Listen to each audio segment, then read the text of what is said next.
Pope Leo XIV calls for disarming during Lebanon visit and Hezbollah's crisis of legitimacy. Why Hezbollah's pick-me energy backfired. Papal visits to Lebanon have always been moments when the country pauses, even though briefly, to look at itself through an external moral lens. In a region where political positions are often treated as existential identities, the Pope's presence carries symbolic weight. It forces competing factions to recalibrate how they see themselves, both internally and to the rest of the world. If you don't believe me, read this Washington Peace post from 28 years ago when John Paul II visited. It's as if it was written today. Quote, Washington Post, Beirut Muslims and Christians greet Pope who calls for reconciliation.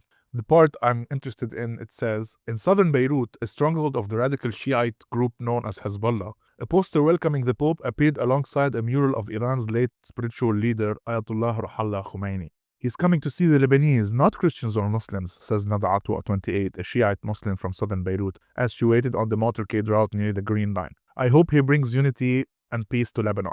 Back to the article now. This time was no different, except instead of a civil war, it was a war that Hezbollah launched and lost against Israel. Israel is preparing another assault on Lebanon. That's perhaps one of the things people were most grateful for about the Pope's visit. It would make Israel hold off from its daily bombing rate. Hezbollah is under a lot of pressure internationally, regionally, and domestically over its military role and the growing perception that its decisions no longer reflect Lebanese consensus, as if they ever did. Into this moment walked Pope Leo XIV, and Hezbollah tried to scramble. The attempt to attach itself to the visit. From the moment the visit was announced, Hezbollah moved quickly to ensure it would not be symbolically sidelined. Scouts appeared in strategic locations. Party-adjacent media figures began packaging the visit as an implicit validation of, quote-unquote, Lebanese resilience.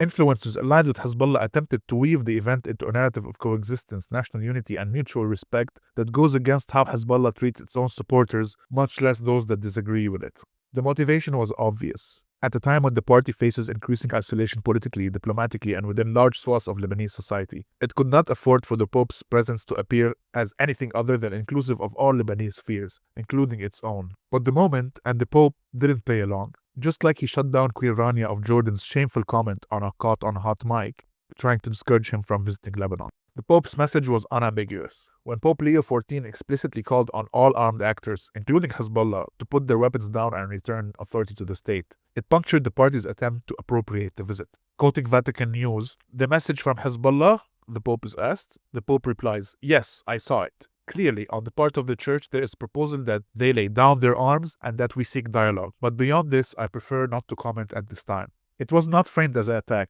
nor as a sectarian statement. It was framed as a simple principle. A functional country cannot have competing armies. It is the same message repeated by every international body, every constitutional scholar in Lebanon, and every person not aligned with Hezbollah. But coming from the Pope on Lebanese soil, during a moment of acute regional tension, it carried a moral clarity that Hezbollah could not easily absorb or ignore. It meant that they can't stop skirting what they agreed to do after losing a battle they instigated. And so, the failed counter-narrative began almost instantly. The disingenuous counter-argument. Within hours, Hezbollah-affiliated influencers launched a coordinated line of reasoning. If Catholics can follow the Pope, why can't Hezbollah follow Ali Khamenei? Presented as a question of religious freedom, it was a textbook reframing tactic, shifting the conversation away from military decision-making and national sovereignty toward cultural and sectarian equivalence. But the equivalence break down almost immediately. Catholics following the Pope concerns doctrine, faith, and personal belief. Hezbollah following Khamenei concerns decisions of war, peace, and national security. Matters that directly affect the entire Lebanese population, regardless of sect, belief, or political position.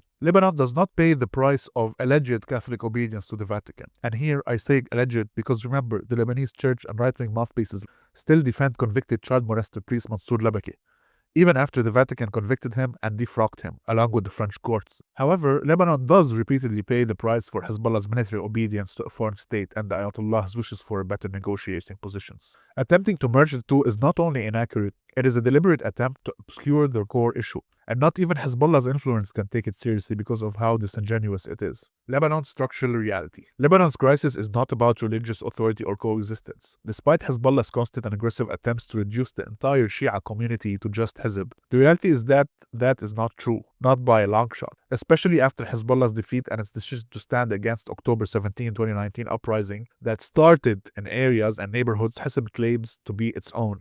I haven't forgotten that.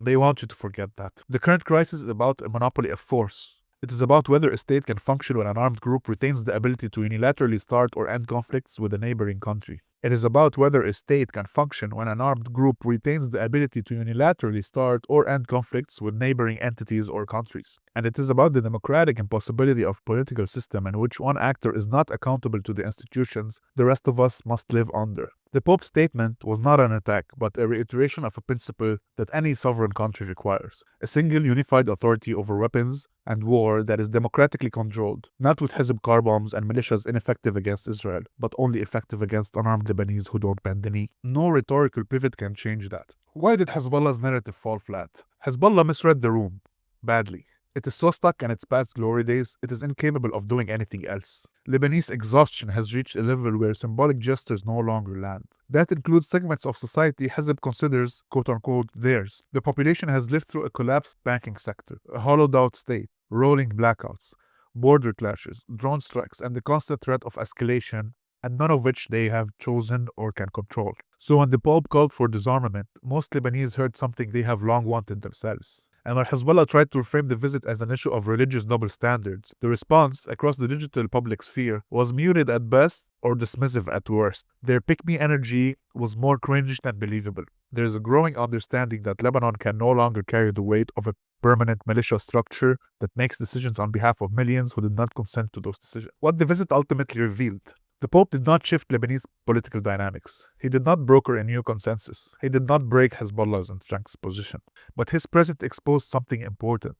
Hezbollah is increasingly sensitive to how it is perceived, increasingly isolated, and increasingly reliant on narrative management to justify its continued militarized role. I'd even say it's desperate. I don't believe carrying the Vatican flag along with the Nasrallah photo is sincere.